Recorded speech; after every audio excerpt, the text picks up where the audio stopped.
0,98. Jadi di sini saya membahas tentang permintaan dan penawaran. Pertama, saya membahas tentang permintaan. Permintaan kita disebut juga dengan demand atau QDX. Permintaan merupakan jumlah barang dan jasa yang mampu dan ingin dibeli oleh konsumen sesuai yang tertera tertentu. Dalam permintaan ada yang namanya hukum permintaan.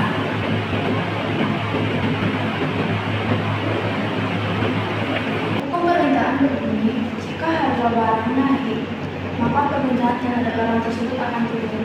Dan sebaliknya, jika harga turun, maka permintaan terhadap barang tersebut akan naik dengan asumsi bahwa faktor selain harga barang tersebut tetap. Apa saja faktor-faktor itu? Yang pertama ada harga barang itu sendiri. Harga barang itu sendiri.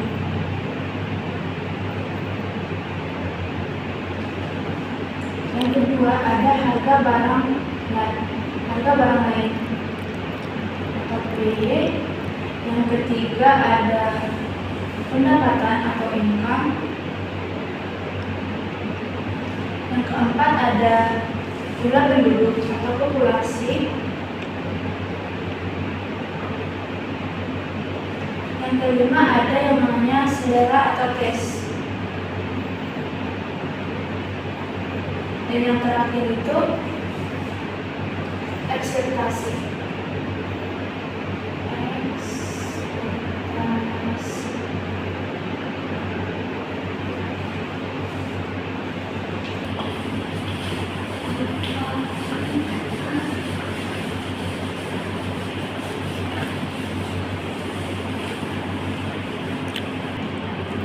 Saya membahas tentang permintaan.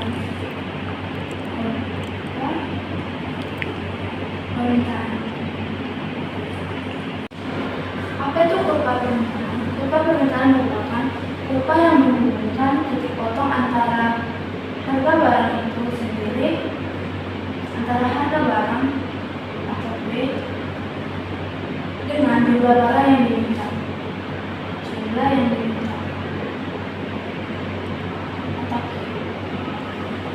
Sebagai contoh, di sini saya akan memberikan salah satu contoh, yaitu permintaan terhadap mangga. Permintaan terhadap mangga. Ini adalah jumlah barang Q dan ini adalah harga atau P.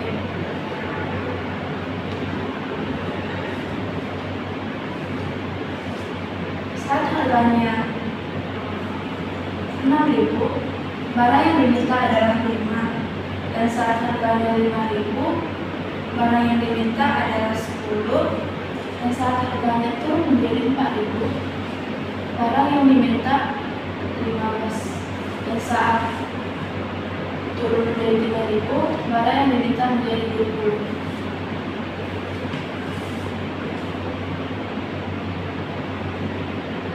Lalu bagaimana kita menggambarkan upah permintaannya? Itu kita dapat menggambarkannya di sini. Ini adalah harga atau P, dan ini adalah jumlah barang atau Q. Saat harga barangnya 6.000, maka barang yang diminta adalah 5.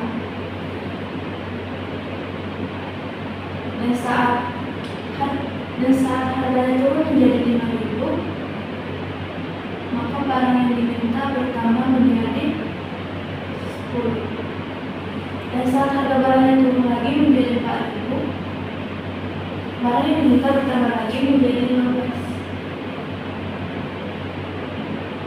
Dan saat harga barangnya turun menjadi 3.000, barang yang diminta bertambah lagi menjadi 20. Upah permintaan itu memiliki ciri-ciri, yaitu memiliki slop atau kemiringan negatif. Swap yang negatif. Kenapa semakin harganya turun permintaan terhadap barang semakin naik? Itu karena semakin mahalnya harga barang tersebut, maka permintaannya akan menjadi semakin sedikit. Contohnya saat harga 5.000, permintaan terhadap barang itu adalah 5. Tapi saat harga barang itu menjadi 5.000, permintaan terhadap barang tersebut bertambah menjadi 10. Itu bertambah 5, dan saat harganya turun lagi menjadi 20.000. Seperti bunyi hukum permintaan yang saya jelaskan tadi, itu saat harga naik, maka permintaan terhadap barang akan turun. Dan saat harga turun, maka permintaan terhadap barang akan naik. Jadi inilah yang dinamakan dengan kurva permintaan.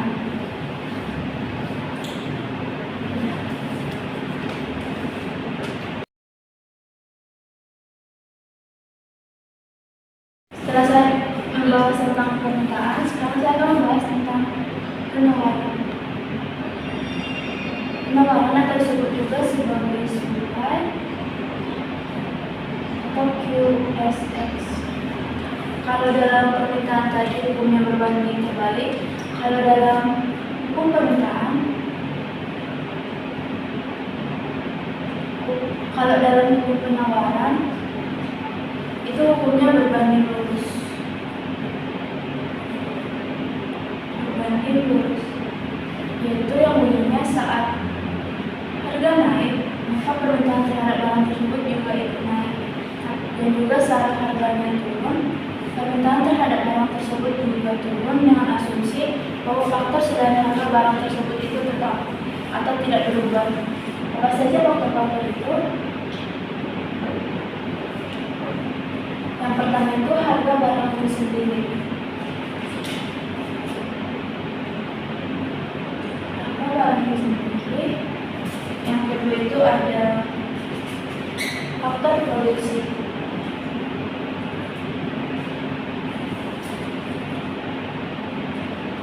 Faktor produksi ini terbagi atas beberapa bagian, yaitu bahan baku, teknologi, kewirausahaan, dan yang terakhir itu tenaga kerja.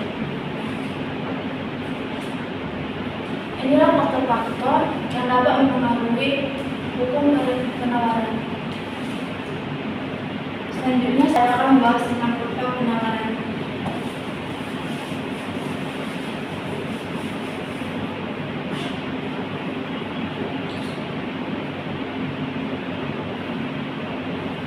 Kalau dalam kurva permintaan tadi swap atau kemiringan itu negatif, kalau dalam penawaran ini swap atau kemiringan itu positif.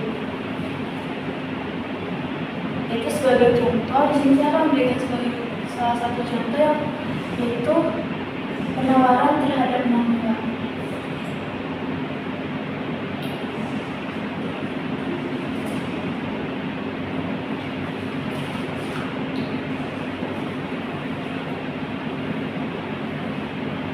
Di sini adalah harga atau P, dan di sini adalah jumlah barang atau Q.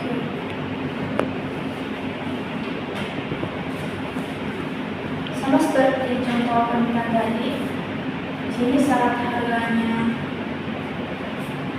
6.000, maka permintaan terhadap barang itu adalah 20. Dan saat harganya 5.000, permintaan terhadap barang tersebut adalah 15.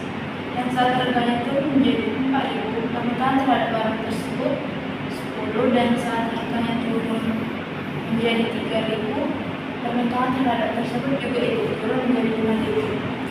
Lalu kurvanya itu seperti apa? Kita dapat menggambarkannya di sini, yaitu ini adalah P dan ini adalah jumlah barang. Tadi saat harganya itu 6.000, permintaan terhadap barangnya itu 20. Penawaran terhadap barangnya itu 20.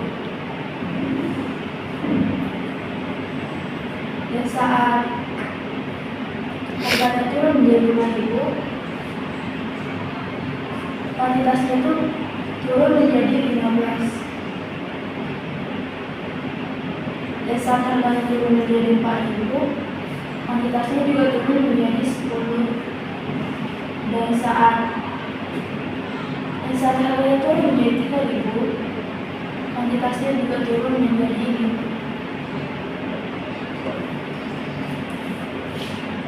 Jadi inilah yang dinamakan dengan kurva penawaran. Jadi dalam kurva penawaran ini, semakin tinggi harga terhadap suatu barang, maka penawaran akan semakin naik. Dan jika harganya semakin turun, maka penawaran terhadap barang tersebut juga turun. Itu sama seperti ini, saat harganya 6.000, permintaannya itu 20, dan saat harganya turun, penawarannya itu turun juga menjadi 15. Jadi inilah yang dimakan dengan kurva penawaran.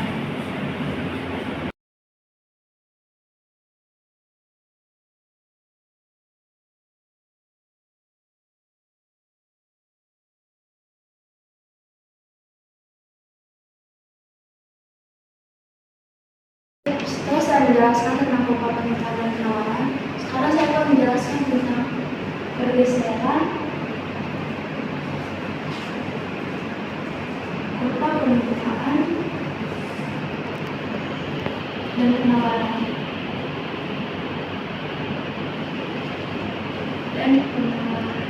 Nah, pergeseran kurva permintaan dan penawaran ini terjadi apabila faktor-faktor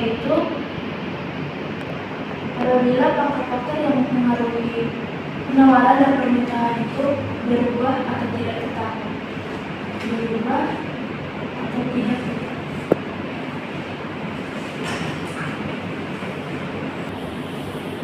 Sebagai contoh pergeseran ini, saya akan memberikan salah satu contoh, beberapa contoh.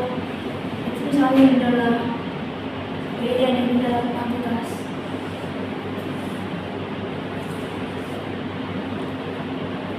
Kita misalkan ini adalah demand dan ini adalah supply.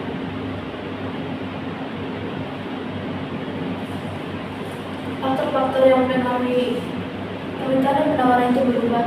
Jadi kita misalkan kalau ada harga barang lain itu berubah, misalnya harga barang lain.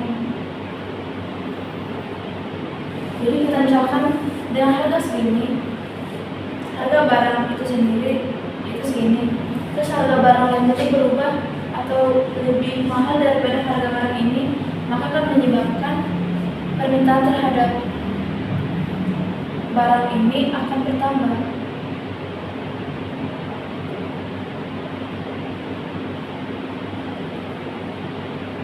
Permintaan itu bertambah sehingga menyebabkan pergeserannya itu naik ke atas atau dari D1 ke D2.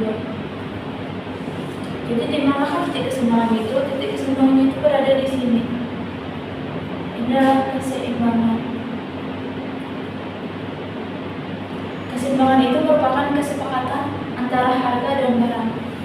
Jadi saat permintaan naik,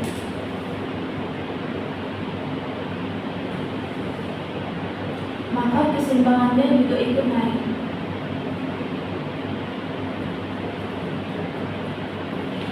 Sedangkan sebaliknya, saat permintaan turun, keseimbangannya juga ikut turun.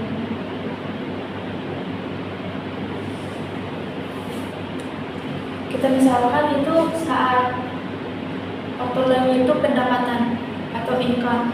Jadi saat pendapatan konsumen itu turun, maka permintaan terhadap barang ini juga ikut turun.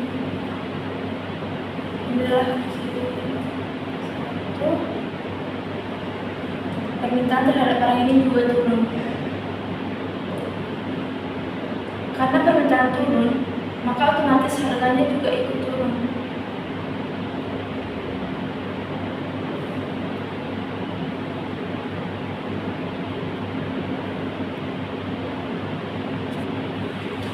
Karena pendapatan konsumen turun atau mengalami kebangkrutan, maka permintaan juga akan ikut turun yaitu bergeser ke kiri bawah. Jadi seperti ini. Jadi titik keseimbangan itu berada di sini. Jadi saat permintaan turun, maka keseimbangan juga ikut turun. Inilah salah satu contoh pergeseran permintaan. Jadi selanjutnya saya akan menjelaskan tentang pergeseran penawaran. Jadi kita menggunakan pertanyaan, inilah harga, inilah barang atau kuantitas. Jadi kita tinggal dengan dan tinggal supply atau penawaran. Jadi kita asumsikan saat P1, maka ini P1. Kita asumsikan ini adalah penjualan pakuan. Kan bahan-bahan dari pakuan itu adalah tepung. Jadi di sini kita asumsikan bahwa harga tepung itu naik. Otomatis barang yang diproduksi akan menjadi turun karena harga barang tepungnya naik, sehingga menyebabkan harga dari barang itu menjadi naik. Kedua, sehingga inilah supply yang kedua. Karena harga barang tepungnya naik, maka akan mempengaruhi harga dari bakwan ini. Jadi saat terjadinya kenaikan bahan dari bakwan akan menyebabkan kurva bergeser ke kiri atas atau kenaikan harga dan pengurangan barang yang diproduksi. Jadi titik keseimbangannya berada di sini. Ini adalah keseimbangan. Jadi inilah titik keseimbangannya. Jadi saat penawaran turun,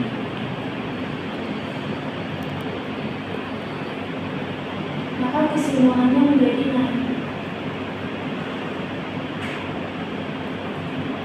Sebaliknya saat penawaran naik, maka keseimbangannya akan menjadi turun. Karena jadi tadi penawarannya turun, maka keseimbangannya akan menjadi naik. Lalu yang kedua itu kita dapat memberikan salah satu contoh lagi.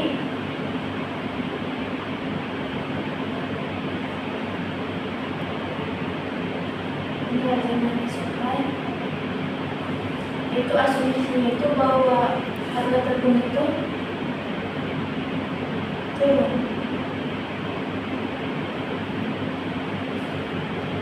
Karena harga tepung turun, maka produsen akan memproduksi barang yang lebih banyak lagi, sehingga menyebabkan harganya juga ikut turun.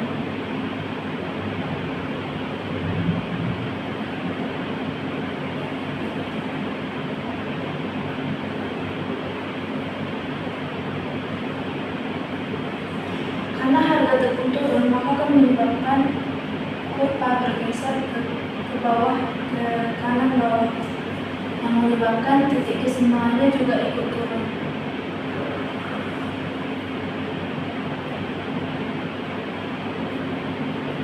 Seperti yang saya jelaskan tadi, saat penawaran naik, maka keseimbangan turun, dan saat penawaran turun, maka keseimbangan naik.